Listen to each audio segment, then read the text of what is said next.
ఇప్పటి వరకు శాస్త్రీయ సంగీతం మీద చాలా వరకు చూసాం. సో ఈ మ్యూజిక్ని మీరు తీసుకోవడానికి కారణం ఏంటంటే? అగైన్ ఇందాక చెప్పినట్టు మ్యూజిక్, సో మ్యూజిక్ ఏంటంటే ఇప్పుడు లిరిక్స్ ఉన్నాయంటే డిక్టేట్ చేసేస్తాను, చెప్పచ్చు నువ్వు ఇలా దీని గురించి ఇప్పుడు ఇలా ఫీల్ అవ్వాలి, ఇలా ఆలోచించాలి అనేది. బట్ ఆ లేయర్ని కూడా తీసేస్తే జస్ట్ మ్యూజిక్తో ఒక ఎమోషనల్ కనెక్షన్ అనేది క్రియేట్ చేయొచ్చు in a person.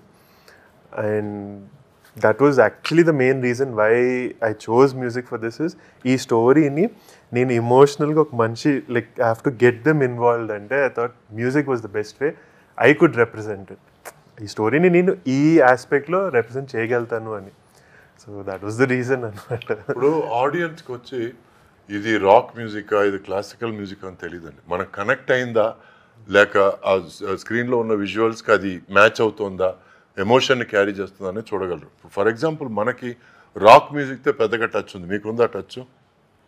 Little bit rock music okay, but KGF was dominated by rock music, తెలుసా మీకు అది? అవును, ఆడియన్స్ అందరికీ తెలుసా అది? తెలీదు, కానీ కనెక్ట్ అయింది కదా. So that is what I mean. ఒక ఎమోషన్ని క్యారీ చేయడానికి if this movie is presenting classical music to carry that emotion, and ఆ ఎమోషన్ కన్నా రీచ్ అయ్యి వాళ్ళకి టచ్ అయిందంటే any music is good music. Okay. ఇంకా మూవీ దీంట్లోకి వెళ్తే నీ ధారే నీ కథ, సో ఇది మీకు ఎంతవరకు యాప్ట్ అవుతుంది అంటారు?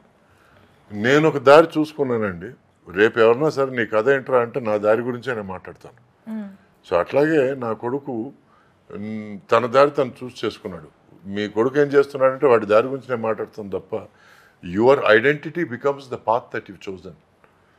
So ultimately he chose a path of becoming a director to do something, to say something. So రేపు చిరస్థాయిగా డైరెక్టర్ అనే బిరుదు మిగిలిపోతుంది కదా. నేను చచ్చినా చెడినా యాక్టర్ అవ్వాలనుకున్నాను. సో ఈరోజు ఎక్కడికి వెళ్ళినా సరే యాక్టర్ సురేష్ అని పిలుస్తారు తప్ప యాక్టర్ అయిన సురేష్ గారనో, అప్పుడప్పుడు యాక్ట్ చేస్తున్న సురేష్ గారనో, ఖాళీగా ఉన్నప్పుడు యాక్ట్ చేస్తున్న సురేష్ గారినో పిలవరుగా. So it becomes actor Suresh. So that is the path. అప్పుడప్పుడు అన్నారు కాబట్టి ఎందుకు సార్ లాంగ్ గ్యాప్ తీసుకుంటున్నారు మూవీస్కి? అంటే నాకు ఏదైనా పని ఉంటే చేస్తున్నాను. ఊరికి వెళ్ళి నిలబెట్టి మిగతా వాళ్ళంతా డైలాగ్ మాట్లాడితే వాళ్ళ మొహాలు చూడడం మార్చి నాకు ఐఎమ్ నాట్ ఇంట్రెస్టెడ్. అంటే సినిమాలో అట్లీస్ట్ నా పార్టిసిపేషన్ ఒక 10% అన్న మినిమం ఉంటే at least to convey a matter. కానీ చివరగా నేను బాగా ఎంజాయ్ చేసింది ఒక్క 2-3 సీన్లు అయినా సరే హలో గురు ప్రేమ కోసమా, దానికి ముందు జనతా గ్యారేజ్. సో అట్లా నాకు ఏదైనా చిన్న మ్యాజిక్గా అనిపిస్తే నేను చేస్తున్నాను. అంతేగాని ఈ గ్రూప్ ఫోటోలో నిలబడడానికి సార్ మీరు ఫాదర్ సార్ రండి అంటే ఏం ఫాదర్, ఎవరు ఫాదర్ అంటే అదే సార్ ఫాదర్ సార్ రండి సార్ అంటే లవ్ ఫెయిల్యూర్ కూడా చాలా బాగుంటుంది సార్. అది నాకు ఇంకో సినిమా నచ్చిన cinema Siddharth cinema love failure. అంటే ఒక భార్యతో విడిపోయిన ఒక క్యారెక్టర్ మళ్ళీ ఎట్లా he gets his wife back, at the same time how he gets his Mojo back, gets his groove back అనేది. సో అటువంటి సినిమాలు I love being a part of those films. So ఈరోజు నేను మర్చిపోయినా గుర్తు చేస్తున్నారు చూడండి, దట్ ఈస్ గ్రేట్. సో ఇలా ప్రాబ్లం ఏంటంటే మీరు చేసిన ప్రతి మూవీ కూడా ఒక మైల్ స్టోన్ అనే చెప్పుకోవాలి. ఎందుకంటే ఎక్కువగా అక్కడ ప్రతి క్యారెక్టర్లో కూడాను ఒక అంటే ఆ క్యారెక్టర్లో ఏదో ఒకటి నేర్చుకునే ఇది అనేది మా ప్రేక్షకులకు ఇస్తూనే ఉంటారు. మీరు ప్రతిదీ కూడా ఇలా ఉండాలి, ఇలా ఉండకూడదు, ఒక సూరిగాడు కొడుకు ఎలా ఉండకూడదు అని చూపించారు. తర్వాత దొంగాట, ఆ దొంగాటలో అయితే నిజంగా అప్పటి వరకు ఉన్న ఇది ఒక్కసారిగా షేడ్ మారిపోయి చూపించేటప్పటికి కంప్లీట్గా ఎలా అంటే ఒక ట్రాన్స్ఫర్మేషన్. అప్పటి వరకు చాలా ఇన్నోసెంట్ అబ్బాయి ఇలా ఉంటాడా, బయటికి వెళ్తే అబ్బాయిలు ఇలా ఉంటారా? నేను బిగినింగ్ నుంచి అండి నా క్యారెక్టర్లో నేను ఏదన్నా ఎక్స్ట్రా యాడ్ చేయడానికి మ్యాక్సిమం ట్రై చేస్తానండి. ఫర్ ఎగ్జాంపుల్ దొంగాట కూడా ప్రకాష్ పేరులోనే క్యాష్ ఉంది అనడం, తర్వాత కచాక్ అనడం, ఎందుకంటే ఆ తర్వాత అబుడి అబ్బా అనడం, ఇట్లాంటివన్నీ చిన్న చిన్నవి. అంతకుముందు ఏదో సినిమాలో కామెడీగా నమస్తే అన్న అని అన్నాను, నెక్స్ట్ అది టైటిల్గా నమస్తే అన్న హీరోగా నేను చేశాను ఆ సినిమా. సో ఆ నమస్కారం పెట్టడం, ఆ వంగడం అది అది అది పోస్టర్గా తయారైంది.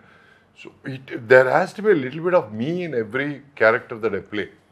ఈ సినిమా వరకు వచ్చేసరికి the me did not have to make an ఎఫర్టే పెట్టాల్సిన అవసరం. ఎందుకంటే నన్ను పిలుచుకొచ్చి నన్ను నేనుగా యాక్ట్ చేయమన్నారు. ఏముంది ఇంకా యాక్ట్ చేయడానికి అక్కడ?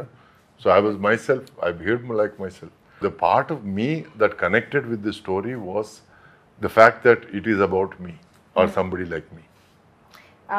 మేము ఎక్కువగా చూస్తున్న పేరు ఎవరు అంటే మీతో చేసిన వాళ్ళతో యమునా గారితో ఎక్కువ మూవీస్ చేశారు మీరు. వై?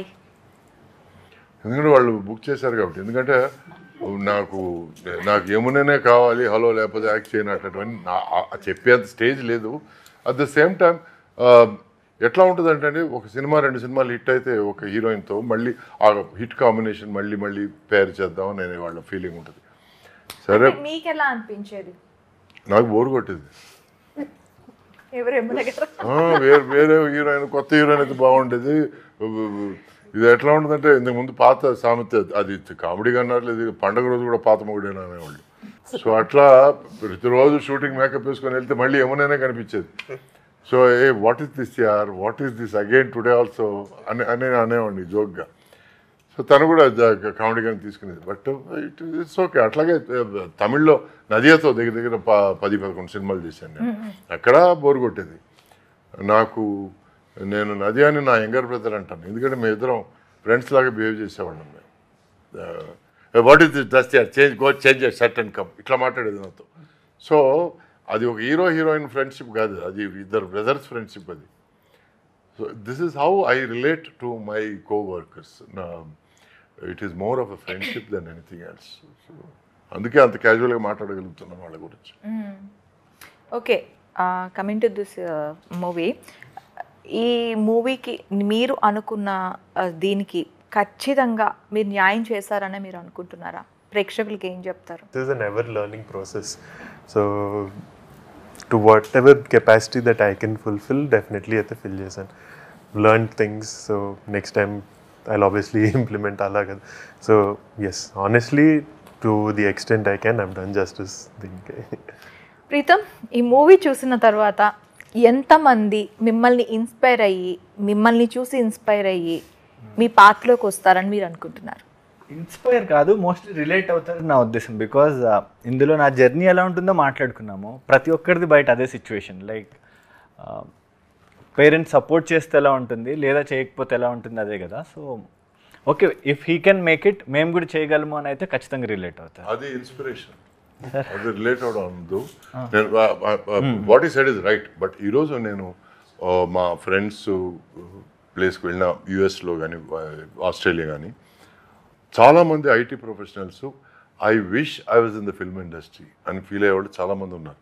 బట్ పేరెంట్స్ ప్రెషర్ వల్ల కానీ, లేకపోతే ఎకనామిక్ కన్స్ట్రెయింట్స్ వల్ల కానీ, they are having to go work hard and do something. But ఎక్కడో ఒక క్రియేటివ్ ఇది ఉంది చూడండి, ఆ జీల్ అనేది వాళ్ళ మైండ్లో ఉంటూనే ఉంటుంది.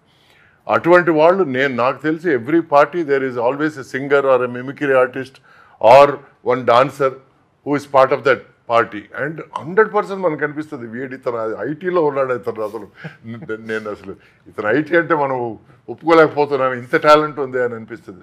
They are all people who are there because they don't have a choice. కానీ ఆ చాయిస్ తీసుకొని breaking away from tradition, no, నాకు ఒక కంఫర్ట్ జోన్ ఉన్నా కూడా I will go out of my comfort zone and try on my own and do what I like అనడం. It is a path that he is showing through his character to a lot of people who want to do that.